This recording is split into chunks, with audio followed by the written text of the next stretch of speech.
चलिए आज एक ऐसे इंसान की कहानी सुनते हैं जो एक छोटे से गांव से निकला और अपनी जिद से, अपनी लगन से पूरे देश की आर्थिक तस्वीर ही बदल डाली। ये कहानी सिर्फ एक आदमी की नहीं है, बल्कि एक ऐसी महत्वाकांक्षा की है जिसे कोई रोक नहीं सका। ये कहानी है गुरुकांत देसाई की। ये सिर्फ एक डायलॉग नहीं है, ये तो गुरुकांत देसाई की पहचान है, उनकी पूरी फिलॉसफी है। एक ऐसी सोच जो ये मानती है कि दुनिया को चलाने वाले नियम बनाए नहीं जाते बल्कि तोड़े जाते हैं। और जानते हैं, यही वो जिद थी जिसने एक आम से इंसान को एक लेजेंड बना दिया। हर बड़ी कहानी की शुरुआत कहीं ना कहीं एक छोटी सी जगह से ही होती है। गुरुकांत देसाई की कहानी भी एक छोटे से गांव में शुरू हुई, एक ऐसी जगह जहां शायद जमीन छोटी थी पर आसमान छूने के सपने वो बहुत बड़े थे। बचपन से ही गुरुकांत देसाई को पढ़ाई में कोई खास दिलचस्पी नहीं थी और इस बात से उनके हेडमास्टर पिता हमेशा परेशान रहते थे।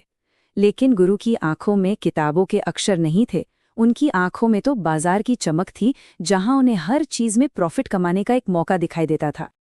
तो उनका ये सफर उन्हें गांव से लेकर सीधा तुर्की पहुंच गया। वहां एक पेट्रोलियम कंपनी में काम करते हुए उन्होंने एक बहुत ज़रूरी सबक सीखा कि किसी और के लिए काम करके सिर्फ तनख्वाह मिलती है, अपना साम्राज्य नहीं बनता। बस यही आग लेकर वो वापस भारत लौट आए, अपना खुद का साम्राज्य बनाने के लिए। लेकिन भारत वापसी कोई आसान नहीं थी। असली संघर्ष तो अब शुरू होना था। जीरो से एक एम्पायर खड़ा करने की जिद, और रास्ते में जो भी चुनौती आए उससे टकरा जाने का हौसला। गुरु ने बिजनेस शुरू किया। शुरुआत तो छोटी थी और उनके तरीके कह सकते हैं कि हमेशा सीधे नहीं थे। जहां नियम उनका रास्ता रोकते, वो अपना रास्ता ही मोड़ देते। जहां लाइसेंस राज की दीवारें थीं, वो उनमें से भी खिड़कियां ढूंढ लेते थे। उन्होंने सिस्टम की कमियों को ही अपनी सबसे बड़ी ताकत बना लिया और उससे सींचा अपनी बेहिसाब मेहनत से। उनकी फिलॉसफी बिल्कुल साफ थी। प्रॉफिट कोई गंदा शब्द नहीं है, प्रॉफिट बनाने का हक हर किसी को है। गुरु का मानना था कि पैसा कमाना कोई पाप नहीं बल्कि एक अधिकार है, और इसी सोच को उन्होंने अपनी सफलता का कह सकते हैं मूल मंत्र बना लिया। तो अब देखते हैं कि कैसे एक छोटा सा कारोबार एक ऐसे साम्राज्य में बदल गया जिसने देश की तकदीर लिखने में एक बहुत अहम भूमिका निभाई। ये कहानी है कपड़ों के धंधे से शुरू होकर देश की इकोनॉमी का इंजन बनने तक की। सब कुछ शुरू हुआ कपड़ों के एक छोटे से धंधे से, लेकिन गुरु सिर्फ कपड़ा नहीं बेच रहे थे, वो तो पूरी इंडस्ट्री पे कब्जा करने की तैयारी में थे। और देखते ही देखते उनकी कंपनी एक ऐसी विशाल मशीन बन गई जो सिर्फ कपड़ा नहीं बल्कि देश की अर्थव्यवस्था को भी अपनी धुन पर चला रही थी। ये बदलाव सच में एक क्रांति थी। उन्होंने कुछ ऐसा किया जो उनसे पहले किसी ने सोचा तक नहीं था। उन्होंने आम आदमी को, छोटे छोटे इन्वेस्टर्स को अपनी कंपनी का मालिक बनाया। उन्होंने देश को सिखाया कि शेयर बाजार सिर्फ बड़े लोगों का खेल नहीं है, ये सपना देखने और उसे हकीकत में बदलने का एक जरिया है।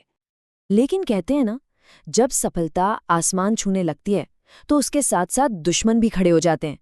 गुरुकांत देसाई की बेमिसाल कामयाबी ने भी कई ताकतवर लोगों को उनका विरोधी बना दिया था। तो यहाँ पर ना दो विचारधाराओं की सीधी टक्कर थी। एक तरफ थे गुरुकांत देसाई जो ये मानते थे कि तरक्की के लिए पुराने नियम तोड़ने ही पड़ते हैं, और दूसरी तरफ थे श्याम जैसे पत्रकार जिनका मानना था कि कुछ भी हो जाए नियम नहीं टूटने चाहिए। ये एक तरह से नए और पुराने भारत की लड़ाई थी। और जैसे जैसे गुरु का साम्राज्य बढ़ा, उन पर लगे आरोपों की लिस्ट भी लंबी होती चली गई। गैरकानूनी तरीकों से मशीनें इंपोर्ट करना, सरकारी नीतियों को अपने फायदे के लिए बदलवाना, इल्जाम बहुत गंभीर थे। उनका बनाया हुआ पूरा साम्राज्य अब दांव पर लग चुका था। इस लड़ाई में गुरुकांत देसाई घिरे भी, और एक वक्त पर ऐसा लगा कि वो टूट भी गए हैं। उन्हें स्ट्रोक आया, उनका शरीर कमजोर पड़ गया, लेकिन उनका दिमाग और उनकी जिद वो कभी नहीं रुकी। सीधी सी बात है, उन्होंने हार मानना सीखा ही नहीं था। तो आखिर में सवाल यही रह जाता है, गुरुकांत देसाई कौन थे? एक हीरो जिसने देश के आम आदमी को तरक्की का सपना देखना सिखाया, या फिर एक विलन जिसने अपने सपनों को पूरा करने के लिए हर नियम तोड़ दिया? सही या गलत, एक बात तो तय है, आप उनसे प्यार करें या नफरत, लेकिन उन्हें नजरअंदाज नहीं कर सकते। और उनकी कहानी आज भी हमें सोचने पर मजबूर करती है।